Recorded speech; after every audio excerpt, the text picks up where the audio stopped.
Am ajuns la Castel Sant'Elmo, se vede foarte bine de aici, se văd foarte bine fortificațiile, zidul exterior. Este poziționat undeva în zona cea mai înaltă a orașului, zicem noi. Tot aici, în zona asta cea mai înaltă, care se cheamă și Belvedere di San Martino, avem și acest muzeu, Certosa de Museo di San Martino. Și hai să vedem din zona asta, Belvederele ăsta di San Martino, ce se vede și cum vedem. Am urcat vreo 20-30 de minute, cam așa, un mers încet, mers lent, și am ajuns aici. Uite, să văd și scările, să vede și urcușul. Este pentru cei care au inima puternică și pot să facă puțin cardio. De aici se vede foarte bine orașul, panorama orașului, și se vede foarte bine și vulcanul, muntele Vezuviu. Iar acum o să vă spun câte ceva despre acest Vezuviu impresionant, care este recunoscut prin erupția aceea de proporții biblice din anul 79 de după Hristos. Este o catastrofă în care au murit zeci de mii de persoane și cred că este unul dintre cele mai mari catastrofe din istoria europeană. La data de 24 august 79 după Hristos, în jurul orei 13, muntele Vezuviu a eliberat un nor mortal de materiale piroclastice și gaze la o înălțime de 33 de kilometri, evacuând lavă, piatră ponce și cenușă vulcanică la o rată de 1,5 milioane de tone pe secundă și degajând o cantitate de energie termală de 100.000 de ori mai mare decât cea din bombardamentele atomice de la Hiroshima și Nagasaki. Deci imens, de 100.000 de ori mai mare decât bombardamentele alea atomice. Mai multe așezări romane au fost spulberate, îngropate sub cantități masive de materiale piroclastice și de tuf. Cele mai cunoscute așezări erau Pompei și Herculaneum. Numărul total de locuitori al celor două orașe era de 16-20.000 de persoane, iar rămășițele aproximativ 1500 de persoane au fost descoperite la Pompei și Herculaneum, dar numărul total al victimelor este încă necunoscut. Vreau să mai adaug un singur aspect, că ultima erupție a fost în 1944, iar ultima erupție majoră din 1631. Chiar citeam zilele trecute o nouă informație, cum că arheologii ar fi descoperit în zona Pompei o casă a unui fost barosan din vremea aia, un om puternic, politic probabil, și avea acolo o zonă în casa aia care era uriașă, o zonă cu termală, practic era un spa, avea zonă de saună, două zone de saune și cu o zonă rece și cu vestiar și cu diverse instalații specifice spa-ului la vremea aceea. Și incredibil cât de evoluați erau și uite cum această catastrofă, după cum vă spuneam, biblică, de proporții biblice, a dus până la urmă în ruine acea civilizație. Și cam asta se întâmplă probabil și în zilele noastre, cum clima și schimbările climatice vor duce la schimbări majore cu privire la civilizația noastră. Haideți să admirăm priveliștea în continuare și vedem ce mai găsim pe parcurs.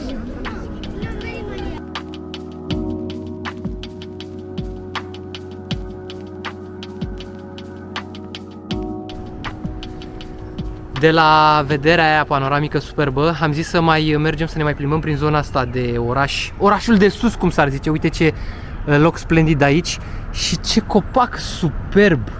Superb. Ce-o fi? O fi un conifer? Ceva pare să fie un conifer, dar nu-mi dau seama de la distanța asta. Și aici, zona asta, complexul ăsta rezidențial închis. În orice caz, hai să mai mergem un pic pe zona asta. Se cunoaște că zona e mult mai civilizată aici, în orașul de sus, cum i-am spune noi.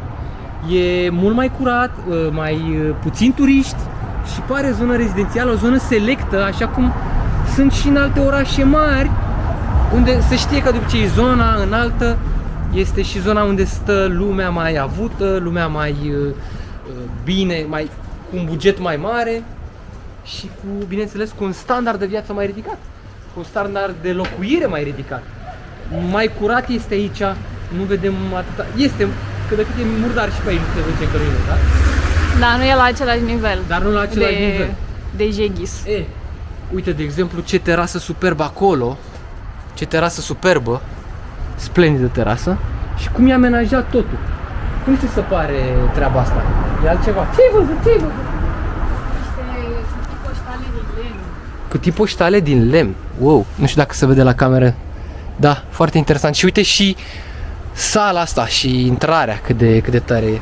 Da. E alt nivel aici, e alt nivel. Se vede că oamenii sunt mai sus un pic, pe o altă treaptă socială. Acum ne mai plimbăm o lecșoară prin zonă și mergem către o scăriță, mergem către orașul de jos, să ajungem poate să ciugulim ceva, un cappuccino, un ceva. Un ceva. Poate ne luăm o prița. O prița. O prița. Un arantino. Și mai discutăm. Cum ți se pare, mamă? Ce avem aici? Poliția locale. Da, uite ce sediu mișto. Hai să ne avântăm în continuare către Necunoscut. Ce bine îmi pare că te-am cunoscut, cum ziceau băieții de la Les Elefant Bizar.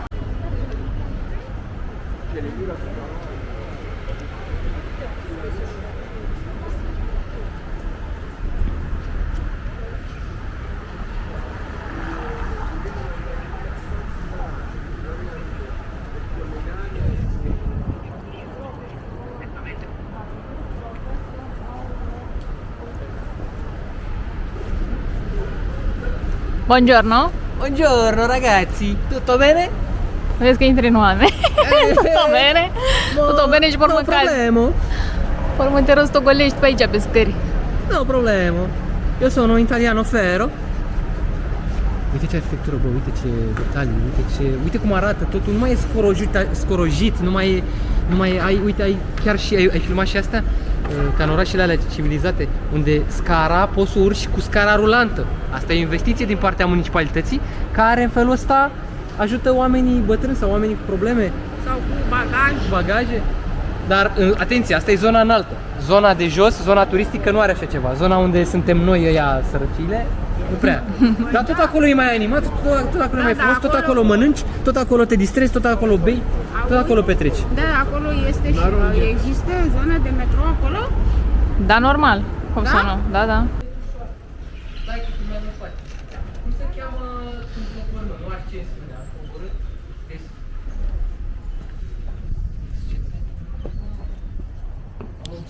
Aselenizarea. Clar. Ăsta era cuvântul. Hai de la aselenizare. Aselenizarea în Napoli, în orașul de jos. E un view frumos în față, se vede și marea. Se vede și... Se văd străduțele orașului. Se vede tot. Aici o doamnă cred că ne-a zis, bă, nu mai urla țăcănitul. Că faci gălăgie cu oamenii doar la ora asta, e ora 1.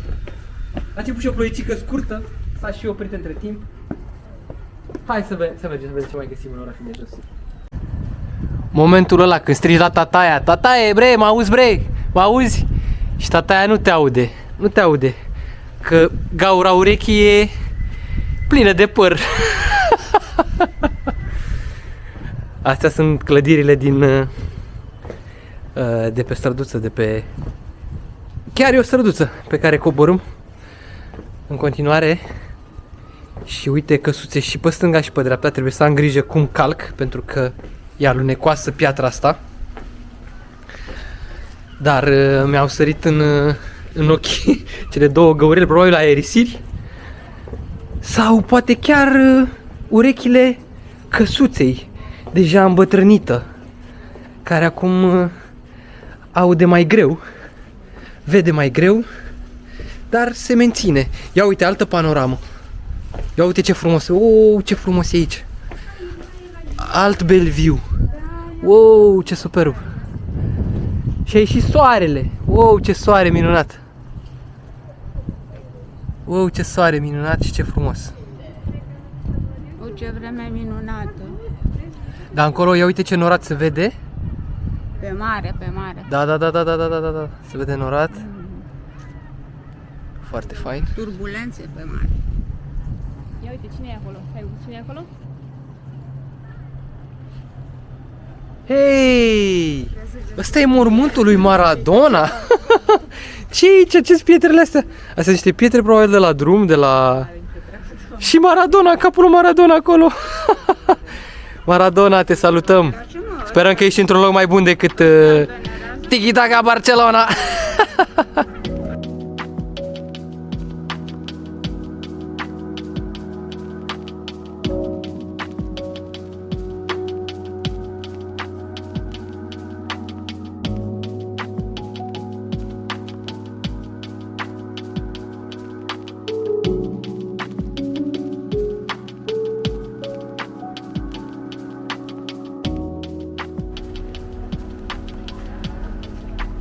De acolo am coborât și încolo nu mai coborâm,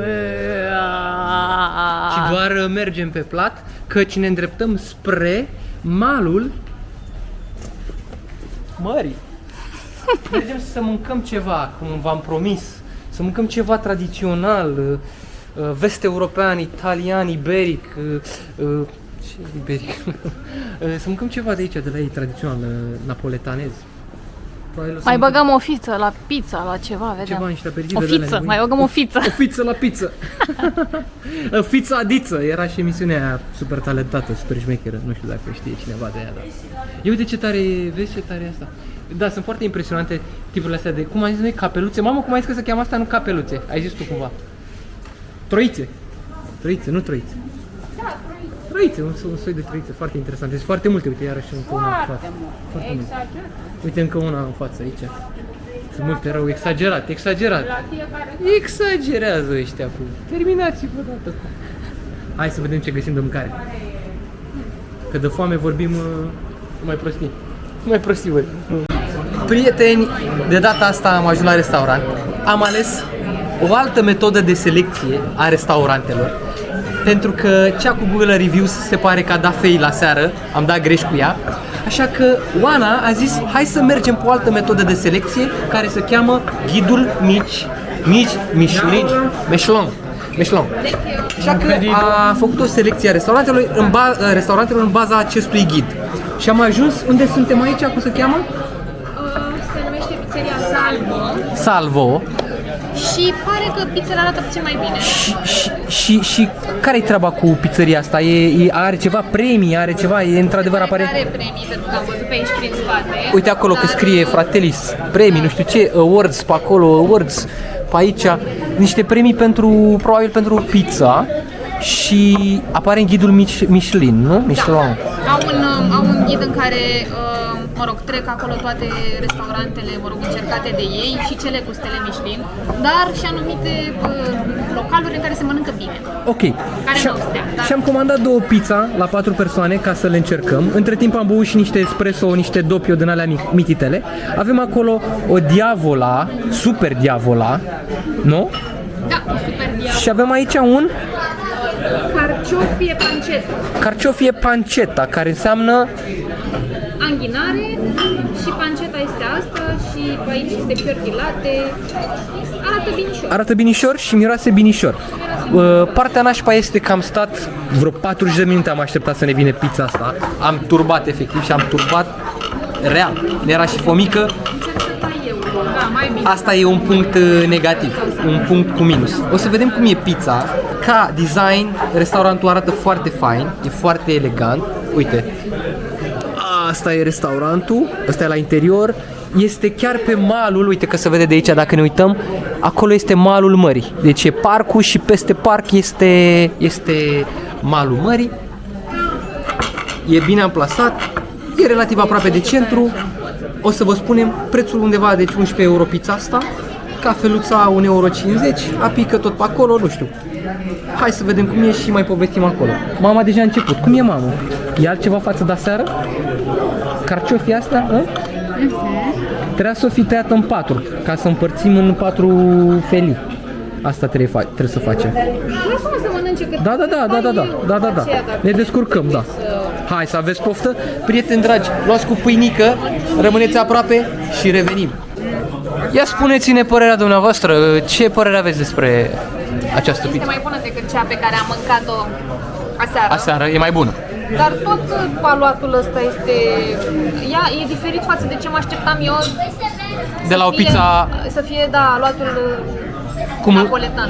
Da, cum așa. Mă așteptam să fie diferit. E mai bună pizza. E mai bună? Ingredientele din start sunt mult mai bune, sunt Da. de calitate.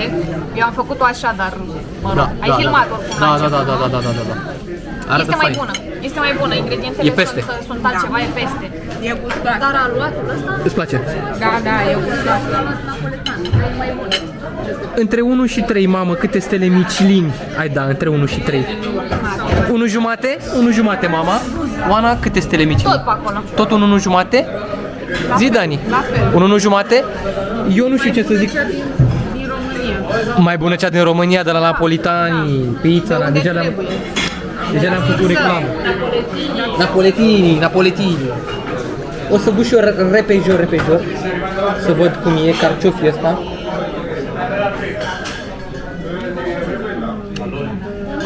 Bă, real e bună, îmi place asta. E bună. Chiar e bună. E peste cea de aseară, e gustat exact. Aluatul este peste cel de aseară. Ingredientele. Aluatul e foarte subțire. Foarte subțire. Foarte bine, da. Foarte ok. Luați cu pâinică, prieteni buni. Ar mai bine călăvie.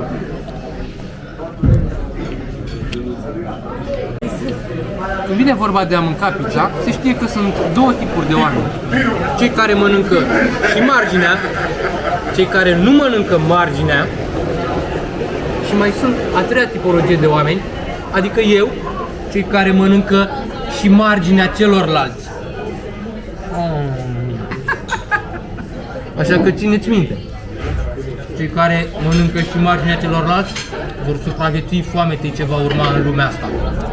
Țineți aproape.